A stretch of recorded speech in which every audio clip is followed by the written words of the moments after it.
सुधा वर्गीस एक ऐसी हस्ती है जिन्होंने अपना पूरा जीवन मूसल समाज के लोगों को समर्पित कर दिया। चूखा खाना छोड़ अनाज खाने का हक दिलवाया, मूसल समाज के लोगों को शिक्षित किया, इज्जत से सर उठाकर जीने का हक दिलवाया। इसलिए उन्हें स्वर्गीय राष्ट्रपति एपीजे अब्दुल कलाम जी ने 2006 में पद्मश्री भूषण अवार्ड से सम्मानित किया। साथ ही सुधा वर्गीस जी को अमिताभ बच्चन जी से कौन बनेगा करोड़पति में मिलने का भी मौका मिला। चलिए तो करते हैं बात और जानते हैं उनके दिल के हाल।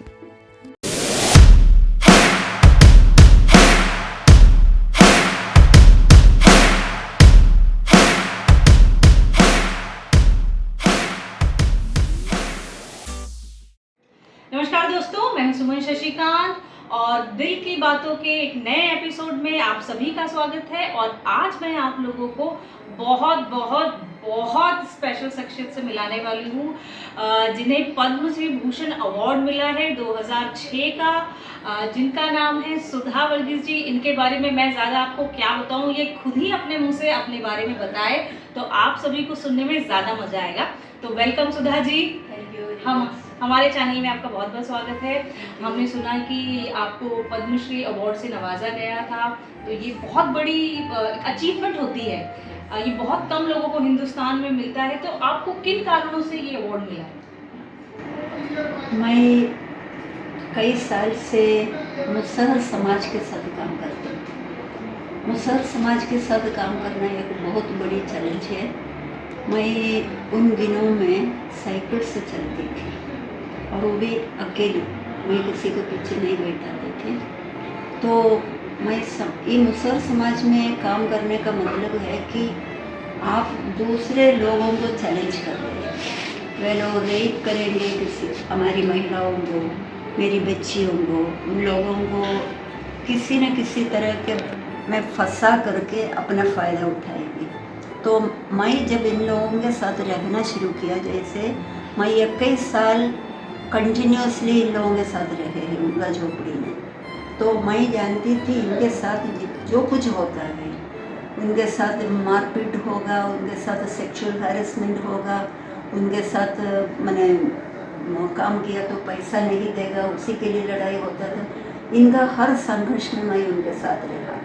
तो कुछ लोगों को ज़रूर अच्छा नहीं लगा, जो इनको धोखा देते थे उनको अच्छा नहीं लगा, तो वे लोग हमको बहुत धमकी देते थे, बोलते कि तुमको साइकिल चला के जाती है तो उस समय तुमको ख़त्म कर देंगे। हाँ, और मैंने सुना था कि आप पे नक्सली का भी आरोप लगा है। हाँ, तो मैं बच्चों को पढ़ाना शुरू किया।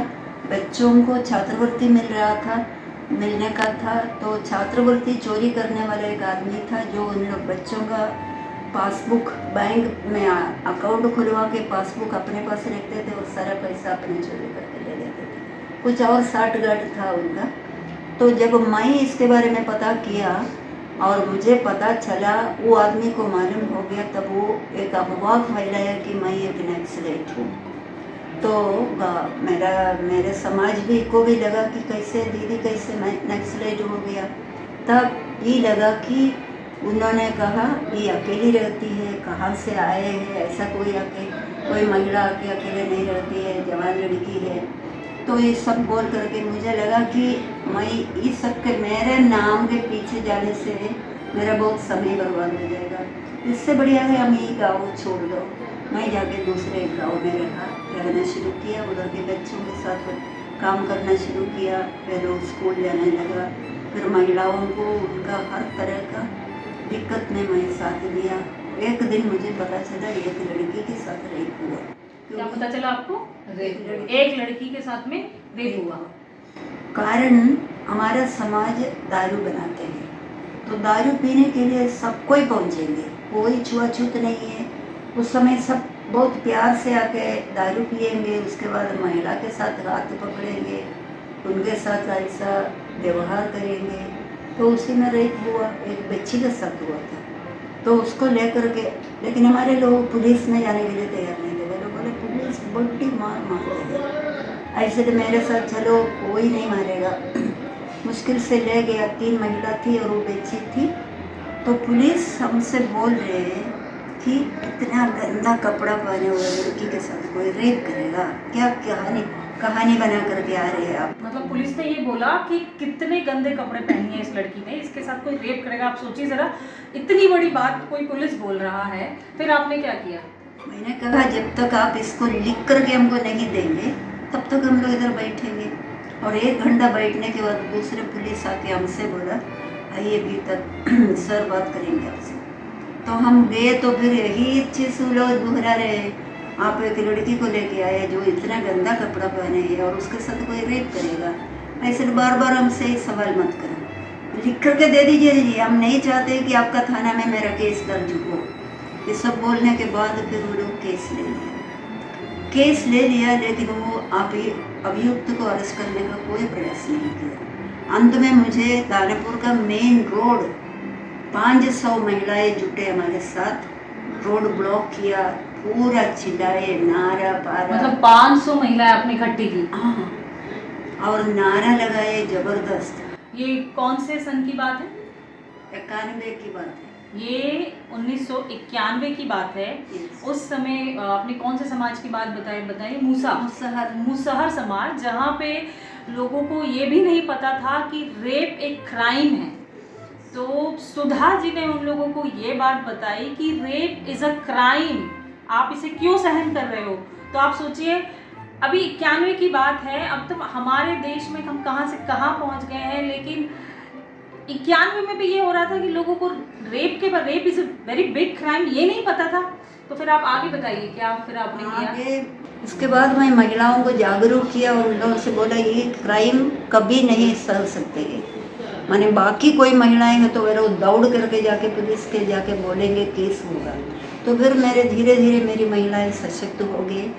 आज वे लोग हमसे बोलेंगे नहीं रेप हुआ है नहीं हुआ, वे लोग पहले दौड़ेंगे थाना, दे विल रीच द थाना, केस करेंगे। और यदि पुलिस कोई हरकत करते हैं तो हमको फ़ोन करके बोलेंगे दीदी थोड़ा आइए, ये लोग बात नहीं समझ रहे सुन रहे हैं, तो अपने से जा कर के केस करते हैं।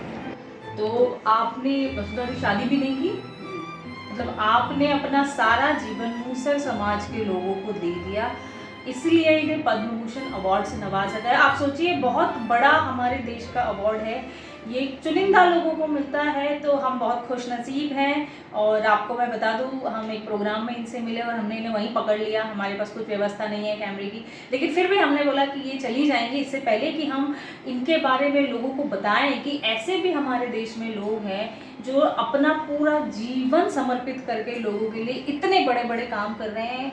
पद्म भूषण अवार्ड तो मिल गया, लेकिन आप ये बताओ, किसी को पता नहीं है अभी भी कि इन्हें पद्म भूषण अवार्ड मिला है। एक बार न्यूज़ में आ जाता है, उसके बाद सब खत्म हो जाता है। ये सही बोल रही हूँ मैं या गलत बोल रही हूँ? सही।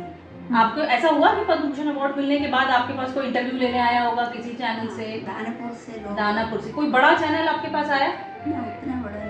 देखिए, आप बताइए, अगर अभी एक क्रिकेटर छक्का मार देता है या इंडिया जीत जाती है, कुछ हो जाता है, तो बड़े बड़े चैनल उसके पास चले जाते हैं, बड़े बड़े स्टार उसके पास चले जाते हैं। और जो हमारे देश के रियल हीरोज हैं, ये हैं जैसे सुधा जी, ये इतने बड़े लेवल पे काम कर रही है, जिन्होंने अपना पूरा का पूरा जीवन समर्पित कर दिया ऐसे लोगों के लिए, बस उन्हें एक पद्मश्री अवार्ड मिला। मैं ये चाहती हूँ कि ऐसे लोगों का नाम हो, ऐसे इनको देख के और लोगों को प्रेरणा मिले कि ये काम हमें भी करना चाहिए, इससे मिलते जुलते काम इस समाज के लिए करना चाहिए। तो सुधा जी, अब और बताइए कि आपने और क्या क्या किया, अभी क्या डेवलपमेंट है? अभी मेरे पास 3000 बच्चों को हम पढ़ाते हैं, मुसहर बच्चों को। वे लोगों के लिए कोई इंफ्रास्ट्रक्चर हमारा नहीं है, हमारे पास उतना पैसा नहीं है। किसी के घर के उधर कोई एक कोना बरामदा खाली है तो हम उधर पढ़ाएंगे। हमारे हर सेंटर पर 40 बच्चे रहेंगे, लड़का लड़की दोनों।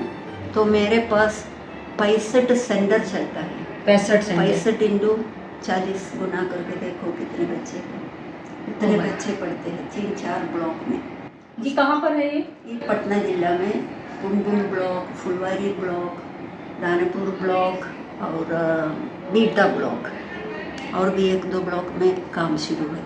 फिर मैं महिलाओं के बीच में इतना गरीबी थी कि कोविड के समय में रोते रोते मेरे पास फ़ोन करते थे और बोला दीदी मेरा बच्चा भूख से रो रहा है, दीदी आपके पास कुछ है तो ले आइए। तो मैं उन लोगों को जो भी मेरे पास कुछ ला करके बोलते हैं आपका गरीब को दे दो बोलते, वो सब लेके मैं उन लोगों के पास जाते थे। अंत में मैं उन लोगों से बोला, देखिए हमारा गरीबी ऐसा समाप्त नहीं होता, हम लोगों को खेती करना है। तब वो लोग हमसे पैसा मांगना शुरू किया, मेरे पास उतना पैसा नहीं। तब हम मेरा टीम के साथ बात किया और हम लोग तय किया कि इन लोगों को लीज पर ज़मीन ले करके खेती करने के लिए। तो 10 महिलाओं को हम तैयार किए, 30,000 रुपये हमारा ऑर्गेनाइजेशन दे दिया। ज़मीन उतना ज़मीन लीज पर ले करके 10 महिलाएं खेती करना शुरू किए 2017 में। आज मेरे पास 4,000 मुसहर महिलाएं खेती करते हैं। अच्छा सुधा जी, लेकिन आपको ये फंडिंग कैसे होती है आपको? देखिए मेरा 2 हॉस्टल का पूरा फंडिंग सरकार देती है, महादलित विकास मिशन से ये दोनों हॉस्टल चला रहे हैं। उनका रहने का सारा पैसा ये लोग देते हैं, पढ़ाई का। बच्चों को एक भी पैसा खर्चा नहीं करना है। अच्छा, बच्चों को कुछ खर्चा नहीं करना? नहीं, तो वो एक बहुत बड़ी मदद है। कारण 250 बच्चियों को इतना सारा कुछ दे करके पढ़ाना हमसे नहीं होगा, तो ये है।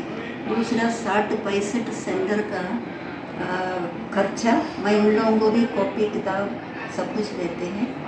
वो एक ग्रुप ऑफ पीपल IITians, वे लोग अपना पॉकेट का पैसा कुछ जमा हुआ करके हमको देते हैं, ताकि हम जो उन लोगों को पढ़ा रहे वो टीचर लोगों का सैलरी दे सकते हैं, कुछ टीचिंग लर्निंग मटीरियल्स का, वही लोग हमको मदद करते हैं। चलिए ये अच्छी बात है कि करते हैं। लेकिन जैसे मैंने अभी अपने प्रोग्राम के बाद मैंने सुना कि अभी स्थिति वहाँ पे काफ़ी अच्छी हो गई है लोगों की, तो ये क्या सच बात है? अभी जैसे आपके सामने एक रिपोर्टर बता रहे थे कि अब स्थिति काफ़ी नॉर्मल है वहाँ पे, या आप काम कर रही हैं अंदर तो आपको तो असलियत पता होगी। बहुत अच्छी नहीं है।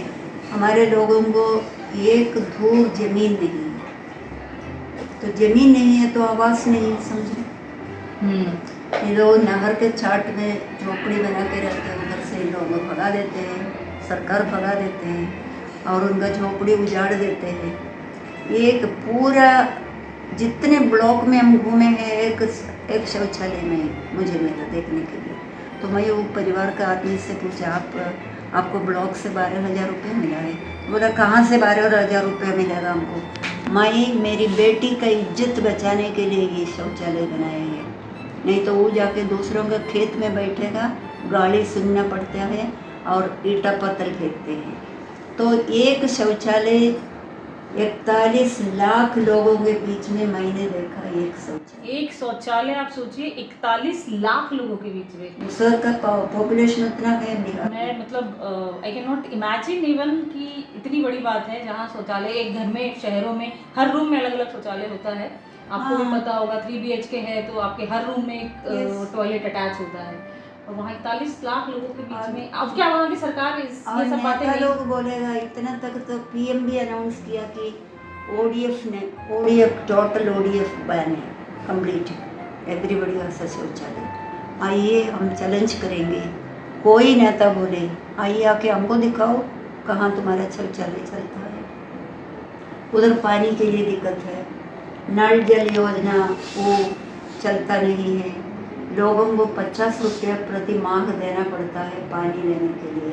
50 रुपये प्रति माह देना पड़ता है? यस, तो बहुत दिक्कत है। हमारे लोगों को ज़मीन दीजिए, उसके बाद वे लोग एक अच्छा आवास बनाएंगे। अच्छा माने यहाँ रोज रोज उसको कोई उजाड़ेगा नहीं। मेरा पर्चा है, हम दिखाएंगे मेरा ज़मीन है, मतलब पक्का घर। हाँ, अरे देंगे, ये सरकार का काम है ज़मीन देना। हमको ज़मीन दे दीजिए और उसका पक्का पर्चा दे दीजिए, तब कोई नहीं ले सकते हैं वो ज़मीन हमसे।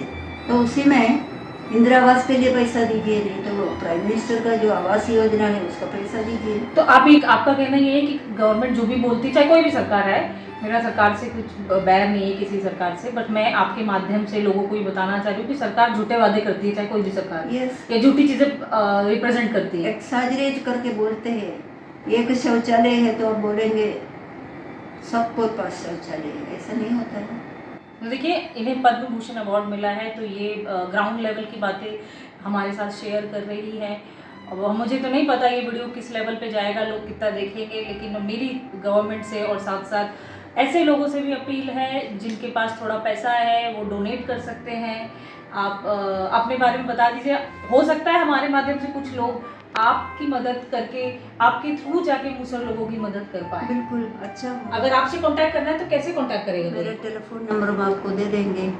अच्छा। उसके बाद मेरा फेसबुक में भी है।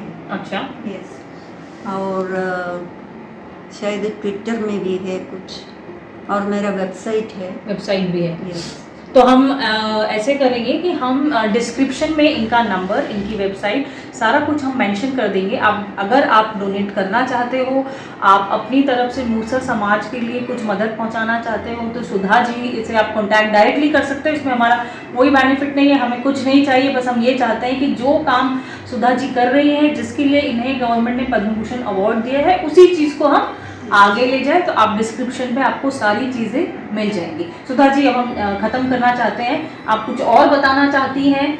और मुझे बहुत अच्छा लगता है, 500 नौजवान लोग हैं मेरे पास। उनको दारू पीना, ताश खेल के बैठना, गुटखा खाना और अटैकिंग अदर पीपल, कोई काम नहीं है तो हम कुछ भी करेंगे, है ना।